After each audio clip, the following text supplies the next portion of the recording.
For so long, I thought that changing my life and finding success and reaching my dreams and all these goals and everything I thought for so long that I had to transform into this new person.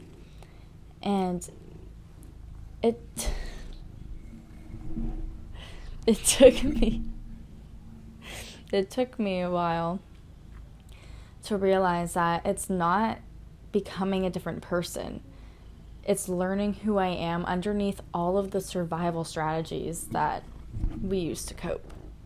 Most of the things that we think are our personality are literally just survival instincts. And we're just so used to it, and we don't even notice most of them. So after so long, you're like, wait a minute, who am I again? And then you get stuck in this loop of like, oh, I'm becoming this new person. No, you're coming home to yourself, and because you're doing that, you're uncovering who you've always been. You're remembering who you are. It's not becoming a new person. It's coming back home to you. It's realizing that you were always right there. You just needed to trust yourself and have confidence and love yourself. And it's really sad how uncommon that is in today's world.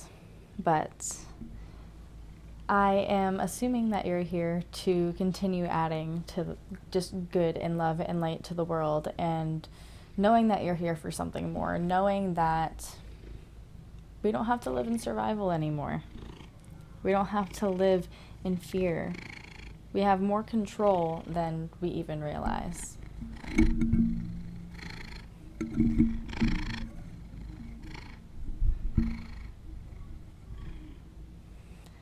His little arms, oh my god. They're so cute. Okay. Welcome to the Radiant Sun. My name is Kendra. I'm a clarity and momentum coach, and this is Bagheera.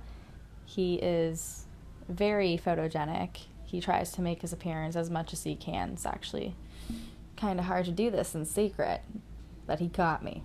And today, we're talking about rediscovering yourself and realizing that you don't have to search for who you are. And it's challenging because when you are going through it, you're in the dark, right? So you have no idea what you look like, what you feel like truly. And you have no path in front of you. You're just like taking steps in the dark. You have no idea what's going on, where you're going, where this is leading to. You just know that you're showing up every day, basically. It's like, okay, I'm doing my best. I'm putting, the best foot forward. And it's so easy to get down on ourselves because it gets frustrating, and it can make you really sad, like not knowing who you are. And in the end, you end up realizing that I should have known cat hair was going to get in my mouth, huh? But it's really not a matter of finding who you are. It's just being quiet long enough with yourself to hear yourself think and to feel what it is you actually want, and not what you feel like you should be doing because of society's standards and other people's opinions. It's silencing all of the noise and just listening to you and realizing that this whole life is a big book and you're the author. You get to create every single page of it, every single chapter of it, and you get to decide when chapters end too and new ones start. And I think that's something that we all forget. But once you keep taking the next aligned step, doing what you love, showing up for yourself, then you start remembering, yeah, I am awesome. This is who I am. And it can be pretty surreal. If we're going from being in the dark to finally figuring it out and stepping into the light, it's scary as shit. I mean, think about it. If you're like walking through the pitch dark and all of a sudden there's a bright light, like you're blinded for a little bit. You're like stunned. Okay? Yep. So it's the same thing here.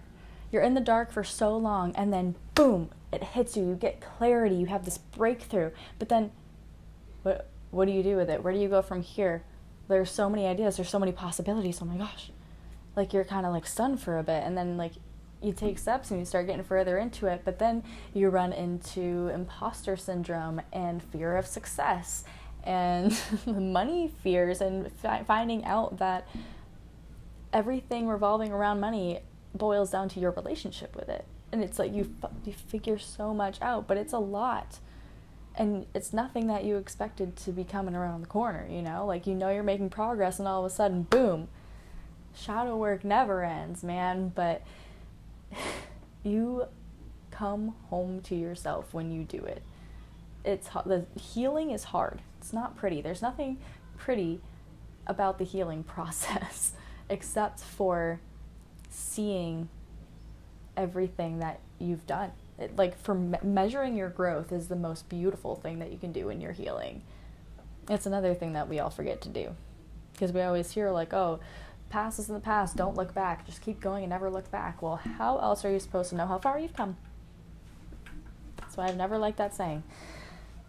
The best way to uncover who you are is to give yourself the permission to be the weirdo in the group, honestly.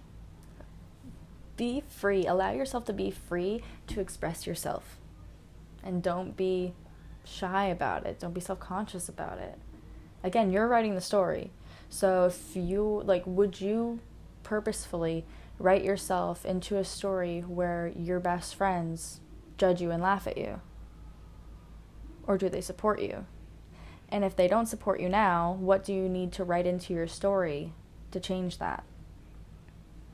You know, what little adjustments do you need to do to make it so you can actually live comfortably in your life?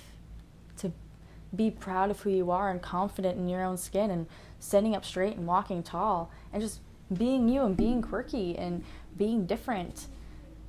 You know, we're all like saying that we're the black sheep, but then, well, what makes you the black sheep? We're all hiding away.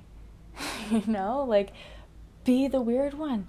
Because the weird one ends up being the freaking leader. Then people are like, oh, wow, like, if they can do that, you give people more confidence in themselves. And then they start pushing themselves more. And you end up making this huge ripple. And it's all because you chose to just be you, regardless of what you think people think. Because everybody's always going to have an opinion. Like, once you love yourself for you and are proud of that, like, everything changes, everything. And something that I did, which was a game changer for me, it was a few years back, I decided to date myself. So I would take myself out, and I would, because when I'm in a relationship with someone, I like giving little surprises, right?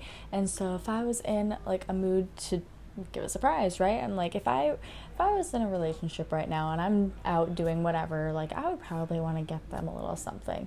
And then I would turn it and be like, what can I get myself? Because for a while I had this habit where I would go out shopping for my kids, and it would just be that. It would just be shopping for my kids or shopping for my spouse, and it was never shopping for me. So when I started dating myself, I would bring myself to get a shirt or a drink or whatever I was feeling, and just make myself feel good. I would take myself for a walk. I would take myself for a hike. I would take myself fishing. I would do everything for myself. Like, I implemented way more self-care because, like, it was the feeling, you know? Like, you're willing to give so much of your love to somebody so they can feel that love, right? But when is it your turn? Like, when do you turn that focus around and shower yourself with love and abundance for yourself? Because once that happens, it's like somebody just rips off the blindfold. Like, when you truly start to love yourself and show yourself that and continue showing up for yourself and For me, it was being able to look in the mirror and say, I love you, or give myself a compliment without cringing, without thinking like it's total BS. Like I'm actually believing it and I'm seeing it and I'm feeling it, and everything is so much different than what it used to be. And the moment that you find that is the moment that you realize that the future version of you, it was never in the future. It was just buried under so much noise. But you're right there. You always have been. So I guess if you don't have anything going on this weekend, you should take yourself out for a little date and go do something that brings you joy. It doesn't have to be big at all. It could literally mean, like, if you're a busy parent, it could literally be waiting until the kids go to bed and then making yourself a tray of brownies that you may or may not eat in one night. You know, it's the little things. It's whatever makes you feel good. It's showing up for yourself. And I know I've said that a lot in this video. I'm probably sounding a little redundant now, but it's showing up for yourself. It's never giving up on you. It's showing yourself the appreciation that you deserve. And then just start being more confident, and you'll see that you are your future. And you so got this. So, I hope this video helped, and I'm really excited for whatever it is you're working towards. If you feel free, if you want to share it in the comments, feel free. And if not, that's cool too. But I'm just like sending you all the love and support, and I am so excited to see what is next in store for all of us. So yeah, have a good one. I hope to see you in the next video. Peace out.